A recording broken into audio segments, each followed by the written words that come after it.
बाबा मी येतोय रे.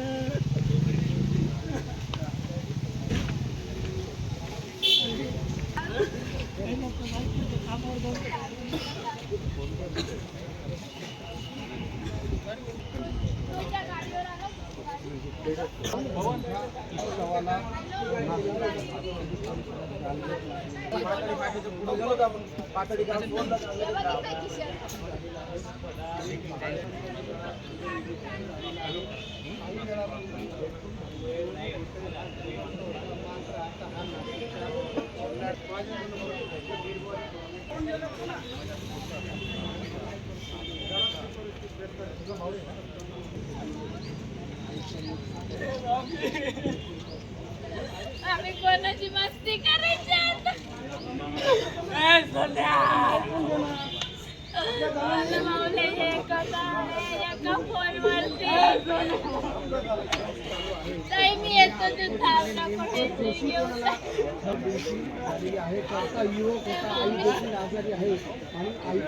काल म्हटले मामा तसं माझ्याकडे पैसे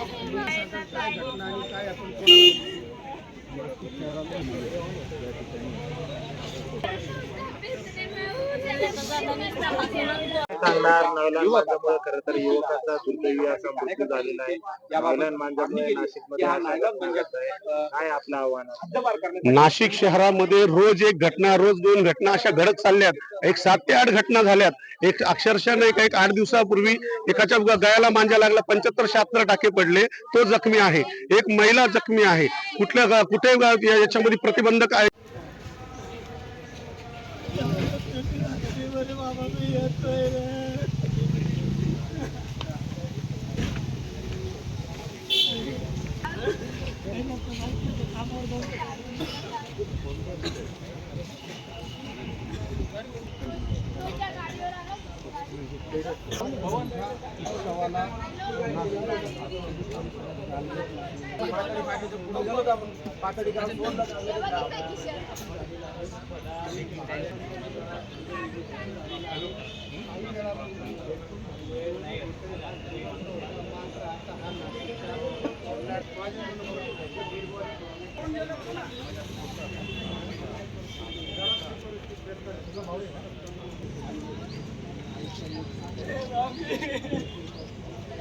आम्ही कोणाची मस्ती करायची आता? माऊली एका फोनवरती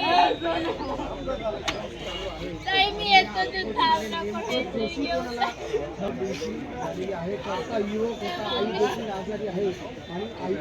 काल म्हटले मामा तसं माझ्याकडे पैसे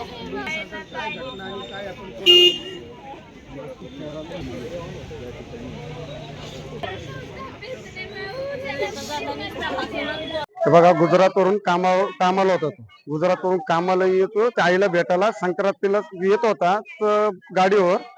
तर पातळी फाट्यापासून वन्नेर गाव आहे, तिथं मांजा अटकला, त्याचा बकरी सारखा कापलेला, त्याचा बकरी सारखा. तर इथलं एसपी डीएसपी काय करतात मला एवढं सांगा. तुम्ही बंदी घातला असता तर तो माणूस वाचला असता का नाही? किती वर्ष होतं त्याचं? 26 वर्षाचा होता. 26 वर्षाचं. नाव काय होतं त्याचं? सोनू किसन धोत्रे. आणि त्याच्या घरी कोण कोण आहे? त्याची आई, एक भाऊ आहे.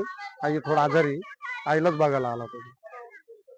काय मागणी आहे तुमची? मागणी आता ते कमिशनर डीएसपी येतो, वडील नाही, ते आल्यानंतर बाबा तुम्ही बंदी पोलिसांना जागेवर पाठवला असता तर माणूस वाचला असता. तुम्ही प्रशासन काय करतायत? प्रशासन निष्काळजीपणा करतातच ना. म्हणून तर माणसं गेलं ना. परवा दिवशी एक घटना झालेली, तर एकाला रात्रीच माझ्या इथं अटकलं तर त्याला 75 टाके पडले. मग तुम्ही पोलिस डिपार्टमेंट किती इथं 4-4, 5-5 जण जर पाठवला असतं तर जिथं पतंगोड्याची बंदी झाला असता तर तो माणूस टाळून गेला असता ना. तुम्ही कोण नातेवाईक आहात? मामाचा पोरगा आहे, सक्का मामाचा पोरगा. तुमचं नाव? संजय उत्तम माने. सांगणार नवलान मांजामुळे खरं तर युवकाचा दुर्दैवी असा मृत्यू झालेला आहे. नवलान मांजामुळे नाशिकमध्ये काय आपलं आव्हान आहे? नाशिक शहरामध्ये रोज एक घटना, रोज दोन घटना अशा घडत चालल्यात. एक 7 ते 8 घटना झाल्यात. एक अक्षरशः नाही एक 8 दिवसापूर्वी एकाच्या गळ्याला मांजा लागला, 75-76 टाके पडले, तो जखमी आहे. एक महिला जखमी आहे. कुठे याच्यामध्ये प्रतिबंधक येत नाही. मी पोलिसांना आव्हान करतो, आजची घटना पाहून काहीतरी कठोर आपल्याला कारवाई करावी लागणार आहे. कारण की जसा गांजा मार्केटमध्ये विकला जातो तसा मांजा जसं गांजा भेटत नाही तसा मांजा भेटत नाही. म्हणून मी विनंती करतो, जिथं चक्री घेऊन मुलगा उभा असेल पतंग उडवताना त्याच्या चक्रीमध्ये कुठला मांजा आहे, तो आपला नायलॉन मांजा आहे का पतंग उडवायचा मांजा आहे. सण सूद साजरा झाला पाहिजे, पण एखाद्या जीवावर हा सण साजरा नाही झाला पाहिजे. आज जवान मुलगा, त्याचं मे मध्ये लग्न होतं, आज तसा मुलगा आपल्यामधून निघून गेलाय. आज गुन्हेगार कोणाला धरायचं असा एक त्याच्या फॅमिली समोर प्रश्न पडलाय. मी विनंती करतो का जर त्या चक्रीमध्ये, एखाद्याच्या चक्रीमध्ये जर मांजा आपलं नायलॉनचा मांजा असेल, त्यांना जेलमध्ये डांबा. जर 15-20 जणांना डांबलं तेव्हाच हा मांजा बंद होईल. नायलॉन मांजा हा ऑनलाईन पद्धतीने देखील विक्री केला जातो, याबाबत आपलं काय? पोलीस प्रशासनाकडे अक्षरशः सायबर सेल आहे. सायबर सेलच्या माध्यमातून कोण हा मांजा आपलं नाही का ऑर्डर करतंय, कोण विकतंय, सोपा विषय तो पाहिला पाहिजे पोलिसांना. कारण की आज एक 23 वर्षाचा मुलगा डेट होतोय, याची कुठेतरी गंभीर स्वरूपाची दखल घेतली पाहिजे. मी शिवसैनिक म्हणून मी आता आमच्या कार्यकर्त्यांना पण आव्हान करेन, आम्ही आमच्या वार्डामध्ये फिरणार आहोत, नाशिक शहरामध्ये फिरणार आहे. जिथं मांजा दिसेल तो मांजा घेणार आणि त्याची चक्री तोडणार.